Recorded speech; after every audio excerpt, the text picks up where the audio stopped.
남자만 가득한 신림의 어느 고시원. 아, 정모! 이거 봐라, 정모! 어느 날부터 샤워실에 다량의 머리카락이 발견되기 시작했고 총무 방준성이 청소를 하며 이를 수습하는데요.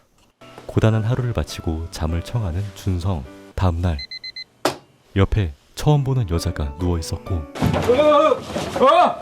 아니 옆방 아가씨잖아. 아, 그게 무슨 말씀이세요? 여기 남성 전용이잖아요. 내가 여기 인수한 지 2달밖에 안 됐잖아. 실수로 입주시켰다는 새 주인의 설명. 얼떨결에 새 입주민이 된 미루는 소맥은 맛있긴 한데 뒤끝이 안 좋아요. 남성 전용이라는 규칙을 깨버리고 이곳에서 지내기로 하는데요. 그리고 세기말 패션으로 고시원을 활보하며 고시원 일상의 불편함과 또 변화를 주기 시작합니다. KBS 드라마 스페셜 2010년작 달팽이 고시원 리뷰 시작합니다. 각자의 이름이 적힌 음식을 먹는 고시원 식구들, 그리고 이들의 중심에는 고시원의 모든 일에 신경을 쓰는 판다! 지금 여자 지나가는 거! 무엇하는 사람입니까? 11호 아저씨? 사법고시 준비할걸? 외무고시 아니었어요? 얼마 전에 행정고시로 바뀌었어요. 만년 고시생 11호 아저씨가 있었고 야! 니 학교 안 가냐? 휴학했어요. 3학기째 휴학 중인 이 학생은 여기서 학교가 보이니까요. 이 고시원에 있으면 등교하는 느낌이라며 애써 자기 위로를 하고 있었죠. 그리고 이 상황이 그저 즐겁기만 한 일본인 여행객 토모. 언제 나와요? 아, 좀 기다려야 돼. 한편 또 다른 식구인 단역 배우는 여기, 나. 어디? 세 번째 줄. 아니, 지나갔다. 봤어요? 봤어? 알아보기 힘들 정도로 짧게 등장했지만 아, 나 봤어. 식구들은 거짓말을 하며 억지로 띄워주는데요. 어쩐지 눈을 확 띄더라. 왜 단체로 뻥을 치고 그래요? 갑자기 뼈를 때리는 미루. 누가 누군지 하나도 모르겠던데. 어색함을 깨기 위해 채널을 돌려보는데 뉴스가 나오자 자리를 비우는 준성. 방송국 시험 친다는 사람이 뉴스를 안 보더라. 뉴스 속의 아나운서가 함께 방송국을 준비했던 준성의 대학 후배이자 전 여친이었기 때문이었죠. 한편 일본으로 돌아가려는 토모. 내일 아침 일찍 비행입니다. 준성과 토모는 짧은 인사를 나눕니다. 여기서 주무시게요? 환절기라 그런지 방한 공기가 더 심해지네. 다음 달에 창문 있는 방으로 옮겨요. 창문 없는 방을 잡은 단역 배우는 내가 4만 원이 없어서 이러는 줄 아냐? 내가 대배우만 되면은 사방이 통유리로 된 집에서 썬텐하면서 살 거니까. 자라. 와신 상담을 위해 자신을 혹사시키고 있던 것이었죠. 고시원의 일과를 마치고 시험을 준비하던 준성. 달팽이를 산책시키러 잠시 나오는데요. 너도 놀러 나왔냐? 내 오줌 쌌다. 내가 물 뿌려준 거예요. 얘네가 원래 바닷가에 살던 조개류였대요. 그래서 항상 촉촉하게 해줘야 된대요. 조금씩 어딘가를 향해 가는 게 그게 결국 바다를 찾아서 가는 거래요. 근데 그걸 꼭 그렇게 먹어야 돼요? 몰라요? 야쿠르트는 이렇게 먹어야 맛있는 거예요. 둘은 시덥지 않은 대화를 나누며 가까워지기 시작합니다. 다음날 어째서인지 신림에 남아있는 토모. 여권을 어디서 분실하셨는데요? 토모는 허무하게 고시원에 다시 오는데요. 한편 인터넷 기사를 확인하던 준성. 전 여친 수민의 결혼 소식을 접합니다. 착잡한 마음에 술을 찾는 준성. 미루와 벽나발을 부는데요. 2차 가자. 2차 장소는 미루의 방이었고 짜잔. 미루는 방을 꾸미며 매일을 특별하게 보내고 있었죠. 이렇게 해놓으면 매일매일 크리스마스 같단 말이야. 짝 반짝. 이번에도 나란히 누워 자게 된 두 사람. 겨우 정신을 차린 준성. 은밀히 미루의 방을 나섰는데 하필 11호 아저씨가 이 모습을 보고 맙니다. 너무 자세히 말이죠. 그날 오후 미루는 평소처럼 알바를 하고 준성이 미루를 부르는데요. 우리가 술을 좀 많이 마셨죠? 뭔가 기대하는 눈치에 미루. 그렇게 막 취하는 줄도 모르고 빨대로 꽂아서 먹으면 안 되는 거였는데. 하지만 준성은 그러니까요. 미루를 밀어내기로 합니다. 어제 우리 아무 일도 없었어요. 그렇죠. 뭐 그럴 일이 없죠. 뭐 우리가 뭐 애들도 아니고. 그럴 일이 좀 있으면 안 돼요? 주스 값은 네가 내세요.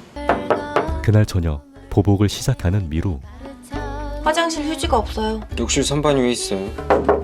냉장고 소리가 왜 이렇게 커요? 그걸 내가 어떻게 알아요? 짜증과 함께 문을 여는데 왜요 또? 찾아온 사람은 전 여친 수민. 결혼 전에 마지막으로 찾아왔다는 수민의 설명. 이것만 마시고 일어날게. 택시 좀 불러줘. 모범으로 좀 보내주세요. 준성이 자리를 비운 사이 마주치게 된 두 사람은 끄댕이를 잡기 시작합니다. 왜 이런 일이 벌어질까요? 단역 배우와 준성이 겨우 제지하는데요. 이 잘난 방에 있으려고 맨날 커피를 얼마나 아껴가며 마셨는지 그것도 알아? 사실 수민과 준성도 한때 결혼을 약속했었지만 합격하지 못한 준성이 수민을 밀어냈던 것이었죠. 마치 미루를 억지로 밀어냈던 것처럼 말이죠. 한편 소동의 전부를 알고 있는 11호 아저씨에게 저 아저씨. 연예부 기자가 접근하는데요. 그래서 노수민이가 오빠 양말을 왜 벗겼냐면서 머리를 막. 실례지만 아저씨 성함이 고시원에 너무 오래 있었던 11호 아저씨는 내 이름. 남일을 다 꿰고 있어도 정작 본인은 이름조차 잊고 있었죠. 한편 단역 배우의 비중은 점점 높아지기 시작했고 준성 또한 최종 면접장으로 향합니다. 그런데 뭐? 응급실 갑니다. 배우 형님, 누나 업고 갑니다. 응급실. 뭐? 준성은 미루가 위독한 것으로 오해하고 아, 미루 씨? 급합니다. 나 끊습니다. 결국 불안한 마음으로 면접을 보게 되는데 진부한 이유지만 사람들에게 행복을 전할 수 있는 진부하네. 면접관들의 싸늘한 반응 속에 그러면 행복은 뭐라고 생각하는데요? 곤란한 질문이 이어졌고 행복을 주는 PD가 되고 싶다고 했지만 정작 행복이 무엇인지 몰랐던 준성. 크리스마스 전구요. 전구? 이 순간 준성이 떠올린 행복은 미루와 나눈 추억이었죠. 이제서야 자신을 돌아보게 된 준성은 행복이 무엇인지도 모르면서 행복을 주는 사람이 되려고 했던 자신의 마음에 손을 얹고 이게 행복이요. 지금에서라도 깨달은 바에 대해 꾸밈없이 이야기합니다. 드디어 응급실로 향하는 준성. 이제서야 상황을 파악하는데요. 에휴, 기관지 폐렴이란다. 장문 없는 데서 오래 살아가 그렇지 뭐. 원망하는 눈빛으로 미루를 찾아가는 준성. 갑자기 남의 방에 쳐들어와서 다 엉망으로 만들어 놓냐고. 너 나 좋아해? 그래. 그럼 그냥 좋아한다고 얘기를 해. 사람들이 다 너 같은 줄 알아? 준성은 자신을 혼란하게 만든 미루를 타박하고 그렇게 막 사는 줄 알아? 막이 뭐? 되지도 않을 걸 시체처럼 붙잡고 사는 너보단 막이 나. 달팽이 같은 게 바다를 왜 가 가짱게? 그러니까 네가 평생 알바하는 거야. 이에 둘 사이는 완전히 틀어지게 됩니다. 아 올해만 시험이가. 결국 탈락하고만 준성. 친구와 술잔을 기울이며 쓰린 마음을 달랩니다. 다음날 미루는 고시원을 떠났고 어디 멀리 간다 카더라. 준성은 미루가 그리운 듯 그녀의 행동을 따라하죠. 토모와 마주친 미루.